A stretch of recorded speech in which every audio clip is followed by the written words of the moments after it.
আমি আজকে কচুরলতিটাকে সর্ষে দিয়ে ঝাল করা দেখাবো তোমাদের। তো আমার তেল গরম হয়ে গেছে, দেখো আমি এবার একটু কালো জিরে দিয়ে দিলাম। এবারে আমি কচুরলতিগুলো দিয়ে দেবো এর মধ্যে। কচুরলতিটা বেশি ভাজবো না, কেননা ভাজলে ইয়ে হয়ে যাবে, ছিটকে মেরে যাবে, ওই জন্য ভাজবো না বেশি।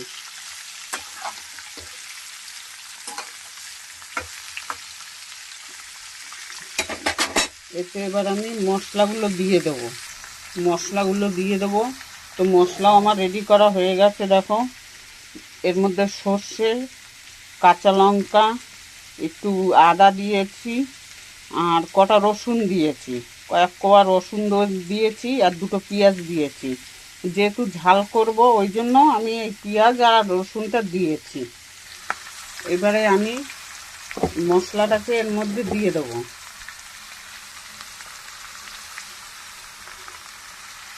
মশলাটা আমি দিয়ে দিলাম। এবার আমি দিয়ে দেবো এর মধ্যে হলুদ, 2 চামচ হলুদ। কচুরলতিটা আমি আগেই কেটে ভেজে রেখেছিলাম, কেটে ধুয়ে ভালো করে রেখেছিলাম। 2 চামচ নুন দিয়ে দিলাম আমি। এবার এটাকে আমি ভালো করে মিশিয়ে হালকা একটুখানি জল দেবো। এটা গা মাখা হবে, এটা পুরো কিন্তু ঝোল হবে না। আমি ওই মিক্সির বাটিটা ধুয়েই অল্প একটুখানি জল দেবো এর মধ্যে।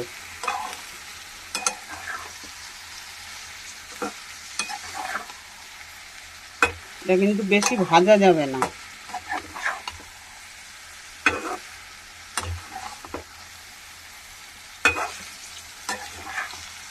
আর এটা হচ্ছে দেশি কচুরলতি, হাইব্রিড কচুরলতি না, এটা দেশি কচুরলতি, যার জন্য একটু আমি লঙ্কাটা বেশি দিয়েছি এর মধ্যে।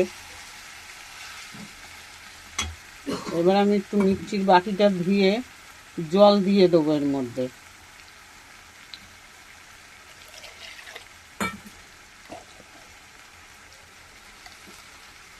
মিক্সির বাটিটা ধুয়ে আমি একটু জল দিয়ে দিলাম।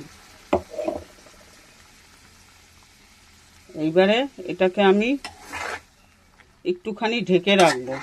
ঢেকে রাখলেই এটা হয়ে যাবে, করতে বেশি সময় লাগে না।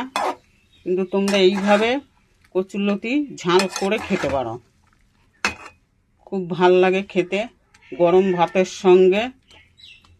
আর কিন্তু আমি বেশি জল দেব না, এতেই সেদ্ধ হয়ে যাবে। এবারে আমি এটাকে ঢেকে দেব। দেখতেই পাচ্ছ প্রায় ফুটে উঠেছে। তো আমি সেদ্ধ হওয়ার জন্য একটুখানি ঢেকে রাখবো। একটুখানি ঢেকে রাখলে সেদ্ধটা একটু তাড়াতাড়ি হবে।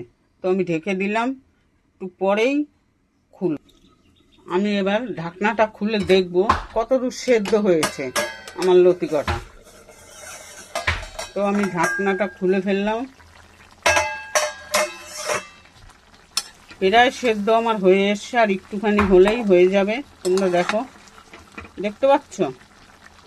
এই তো কিন্তু কি সেদ্ধ প্রায় হয়ে এসছে, আর একটুখানি সময় হলেই হয়ে যাবে। আর একটু জল টানবে, এতটা জল আমি রাখবো না, আর একটু টানাবো।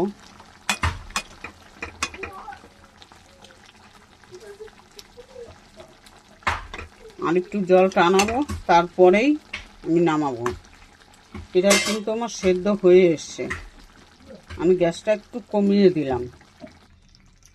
দেখো এটা কিন্তু আমার হয়ে গেছে, পুরো সেদ্ধ হয়ে গেছে, আর গা মাখাও হয়ে গেছে বেশ। এর মধ্যে একটু চিংড়ি মাছ হলে ভালো হতো, তো আমার ঘরে নেই, আমি দেবো কোথার থেকে এখন, যার জন্য আমি চিংড়ি মাছটা একটু দিতে পারলাম না।